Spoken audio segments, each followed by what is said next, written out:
So we always say, right? Just get right to the phones, get after it, get in touch with people that you can, and then I love it.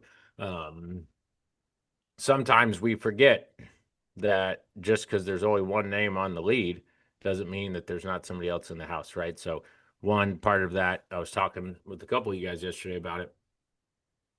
Part of that warm up is really learning who the family is and what their names are and where they're located, and then getting them involved, right? So you heard on both those sales, um, the husband even admitting, wife keeps begging me that I need to get coverage.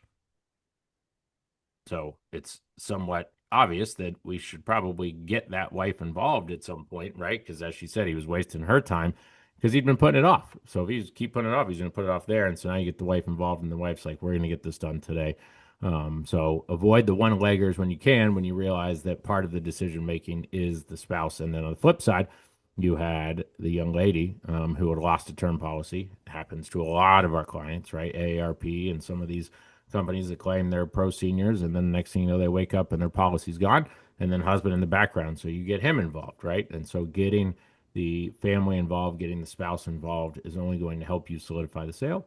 That's why Jessica is consistent, but has great quality as well, because it's certainly going to help so that the spouse just doesn't one day go, "What's this? What's this coming out of the bank account? What's this package we got in the mail?"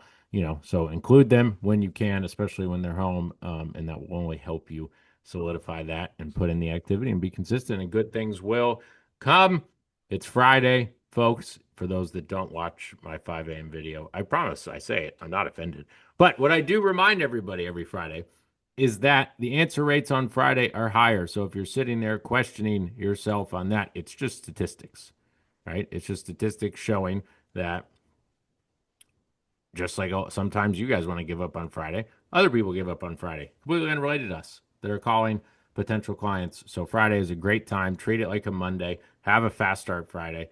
Put in the activity. Start early. Chase that talk time. Chase that activity.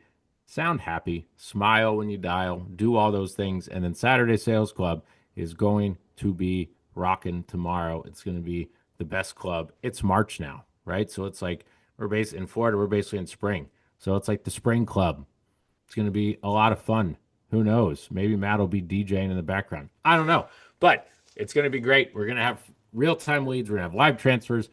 Your coaches and your team's going to be here. We're going to have the huddles. So don't forget, you've got all day Friday, all day Saturday, and all day Sunday. Great time to get in touch with people as well to accomplish whatever your goals are. So if you had some roadblocks or stumbles throughout earlier in the week, plenty of time left in this week with 3 full days left to make this week what you want it to, and makes next week's paycheck what you want it to. So I'm looking forward to it, and let's have a fantastic day. But without further ado, I know there are some additional topics to cover, so take yourselves on mute one more time, make a little noise, and welcome to the stage, Mr. Henry Stewart. Good morning. Good morning, Good Henry, morning. and thank you, Good James. Morning, Mr. good morning.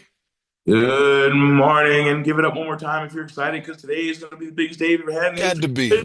Woo, Got to be. Got to be. Woohoo.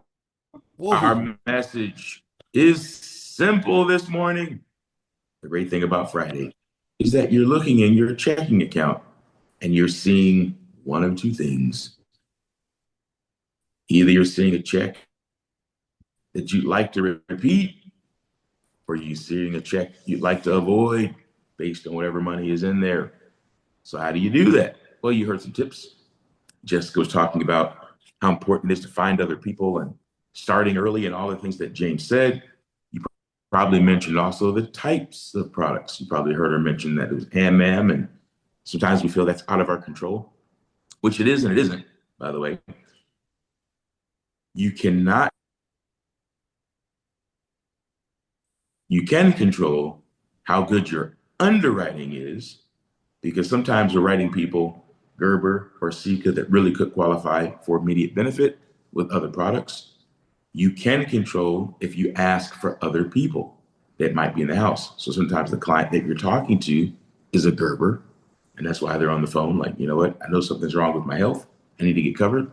But sometimes that person in the background, or their brother, or their mother, or their father, or their cousin, or their kids, is your AMAM or Transamerica sale. That being said, If you do sell Gerber, sell a lot of it, right? The commission on Gerber might not be great, but if you have a $6,000 Gerber case, it can work itself out. But I digress. It's not the message of the day. The message of the day is this. Don't forget your insurance store, and don't forget how stores work, especially boutiques or people that are in service-related industries. Meaning, we might not want to work till 10 or 11 o'clock every Friday. We might not want to work till 10 or 11 o'clock every Saturday. We might not want to work till 10 or 11 o'clock every Sunday. Nobody wants to do that. I don't want to do that every single week for the rest of my life. But would I do it for a week in my life? Sure. Especially back when I was in a situation that the money that came in every week really, really mattered.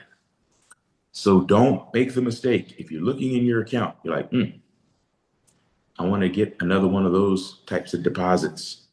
Or if you're looking in your account, you're like, oof, I don't want another one of those deposits. Don't forget, you've got 3 days to do something about it. And that's what James was trying to remind you, right? You've got 3 days to do something about it. You're not a victim. Next Thursday, it's not over. Well, whatever I'm going to get, I'm going to get. It's not time to quit mentally, physically, emotionally. You've got a weekend warrior mentality that you can muster up. And you can put together 5, 6, 7, 8, 9, 10, 15, $20,000 worth of sales. And I'm not exaggerating. These are real numbers you can do. If you were to get off of this, get out of this meeting, go straight over to your breakout room and hit it. You can do that. We know it's possible because we've seen other people do it. Even if you've never seen anybody do it, we know it's possible because anything's possible. But how do you turn possible? Anything's possible. But how do you turn possible to probable? Well, it's a decision, right? It starts with a decision that you make to yourself. You articulate that decision to your family, and you say, listen, we'll make up time next week. Next Sunday, it'll be all of us because I'm not going to let this happen to me again. But this week, either circumstances or decisions put me in a situation that I got to work this weekend. I grew up with self-employed parents. So if you think your kids are going to be emotionally disturbed, they won't be. My parents let all of us know. There was 7 of us growing up. They let us all know in advance. Plans are subject to change. So whatever we tell you, this is going to go down this week. If they're talking to us on Monday or Tuesday, version of Six Flags up in Buffalo, New York, or whatever I said, Saturday or Sunday, just keep in mind, it's contingent upon what? And we can finish the sentence. Whether or not you hit your financial goals. That's right, kids. So make sure you clean up your room, do your homework, because anytime that I have to waste disciplining you, it's time that I'm not working. And if I'm not working, that's going to decrease the odds that have been made. And so we walked around the house being as good as we could. Like nobody distract them. That was the deal among us as kids. Anyway, when you guys get in trouble, you start wasting time, you get them upset, throw them off their game, we're holding it against you. We have to, as business people, we got to remember, it's not, well, I just do my best. We as well. I just do my best. It's more than that. You say, well, how can it be more than that? If I say I'm going to do my best and I do my best, then how can anybody ask for more than my best? Well, if you're a parent and your kids are going to school and they're disheveled and unfed, So the teacher calls and says, it's crazy. All this week, your child has been coming to school. They've got their clothes half on, half off. They say that they're hungry. And you say, yeah, but I'm doing my best. Well, sometimes that's not good enough. Your best isn't good enough in that scenario. You got to find another gear. And that's why our kids don't go to school for a week, all disheveled and unfed, because we understand there's certain things in life that your best, my best, sometimes isn't good enough. We have to rise to the occasion, no matter how we feel emotionally, physically, right? It's like, man, I am beat, but I have to take care of my kids. Or man, I'm beat, but I have to do this or I have to do that. Taking care of our families financially falls into that category. It can't be a situation where, I'm getting put out of my house and losing my car. All my utilities are off, but I'm doing my best. You got to find another gear. I've been there. It's like, hey, you know what? My best isn't good enough. I need a higher power. That higher power can come from within or without, but certain things in life, we got to do it no matter what. So a financial goal is based on our needs, and a need is a need because we need it. So we have to make sure that every week, if it really is a need, we have to meet our needs. Now, if it's just a want, that's okay too, right? Just make sure you're telling the truth to yourself. So if you've met your financial needs and now you're just working for a want, and you say to yourself, man, my needs are met and I don't want to work because I'm just working for a want right now. That's the dreams that vacations and weekends are made of. But if your need really is a need, and only you're going to know this, if your need really is a need, say, Henry, you don't understand. I need to have $2,000 in my account next Thursday, or else there's going to be some really bad consequences. I need it. If you really need it, if you do, and I'm not saying it, I'm not imposing a need on you.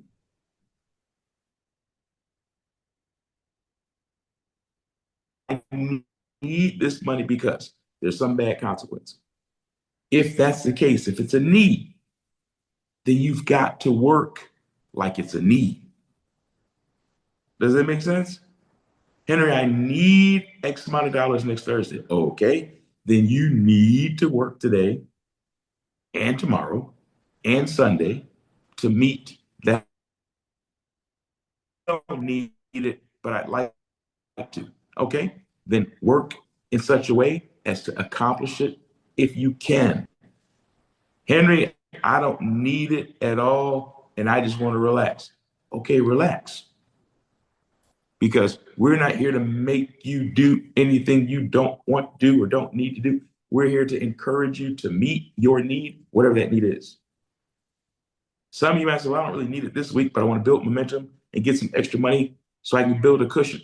Whatever your situation is, evaluate your situation and then work in accord with your need.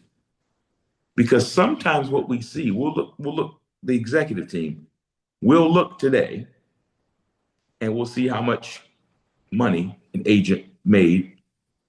And then we'll take a peek last week. And in our minds, based on the conversations that we've had with you, based on what you put on the letter of commitment when you first joined the agency, and you told us what your needs were, in our minds, we're like, okay, well, we better crank up the lead to meet the need. It's like all these people filled out the letter of commitment. They said they need to make this, this, this. They didn't make it this week. They didn't make it last week. So we better get ready. We're telling the coaches, be on standby. It's going to be a big day on the phones today, tomorrow. We're making a financial commitment to live transfers. We're doing everything we got to do because we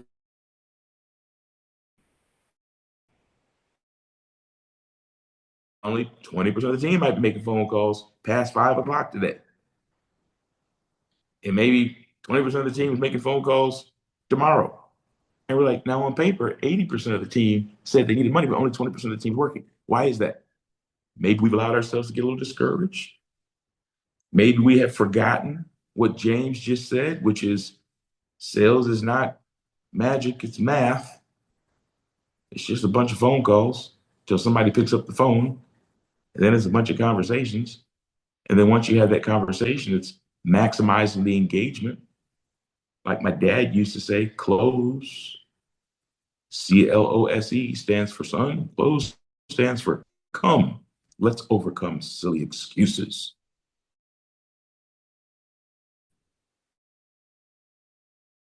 And Dad, come, let's overcome silly excuses. And that's all we're doing on the phone, isn't it? Closing. People have all these silly excuses. Oh, I don't want to buy. I'm too old. It takes too much time. And we say, I know that's right. And I've definitely met people that felt that way before. And, I've felt that way before. And it all makes perfect sense when we say it, right? It all makes perfect sense when we say it. It's like back in the day, we were in school and we had a paper that was due on, 4 weeks from now. And then we didn't work on it till the night before. Well, all the other nights made sense.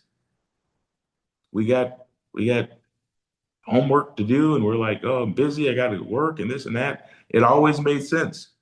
And then you get the night before the exam or the night before the paper is due, and you're up all night filling it out, Mr. Jones. And we tell ourselves every time we did it, we would say, I'm never gonna let this happen to me again. And sometimes we passed the paper, sometimes we failed it, but we're like, I'm never gonna put myself under this kind of pressure. The problem is, Mr. Bill, when it comes to life insurance, we don't get a do-over. God forbid, when we pass, our family's gonna pass or fail. Our family's gonna be in a good situation or a bad situation. And we don't get a chance to go, man, I'm never gonna put my family in this situation again. It's one and done. So I hear what you're saying. Makes a lot of sense. I get it. Let me tell you what we probably should do. We got to just ask ourselves one simple question. God forbid, if you pass, all right, based on your love for your family, do you want them to be in a good situation or a bad situation? Forget everything else. Let's just focus on that one. We'll talk about the details later. But God forbid, if you pass, do you want your family in a good situation or a bad situation? Well, probably a good situation. Okay. Then we should probably work together to get them in a good situation. The details, we'll figure that out. How much insurance, what what benefits, right? We'll figure that part out. But we already agreed that they want to be in a good situation. Yeah, okay, well, let's just focus on that. Now, here's some different things that would put them in a good situation. You tell me just how good of a situation you want them in. We do this or this or this. Which one sounds closest to the good situation you want for your family? Well, probably that one. Okay, let's work with that one then. Put a bow on that one. Okay, we're going to create a gift for your family, put a bow on it. But you have to speak with confidence, swag, knowledge of the situation, and understanding that tomorrow's not promised to them or us. And understanding that we're not get all emotionally worked up over a client. We're going to maximize that engagement. And if it doesn't work, we're going to find another one. Sometimes the engagement that we find is from that client because we're not going to forget to ask for referrals because everybody knows somebody that either needs insurance. Everybody knows somebody that, God forbid, if they died, they'd have to pay for their services. So the sales are there, but if you get in your own head about your abilities, the client's capabilities, the leads, you forget the math of the business. And math dictates today that if you have a need or you have a want that you want to pursue, you can make next Thursday's check that you wake up to next Friday, next Thursday's deposit that you wake up to next Friday. You can make it whatever you want it to be. But in order to do, you need to put in a full day today, not a half. A full day tomorrow, not a half. Even a full day Sunday, not a half. But the reward that you get for your hard work will eliminate the need for any regret. So the choice is yours. When you wake up Monday, will you be rewarded and full of reward, or will you be full of regret? Well, if you are thinking to yourself, I'm going to be full of reward. When we get to 1, I want you to say no excuses, only results count, as loud as you can. The louder you say, the more you believe, the more you believe, the more you sell. I want you to put action behind those words by going to your huddle, learning something, coming straight out of that huddle onto the phones, and satisfying your financial need in 5, 1. No excuses, No only excuses, results only count. results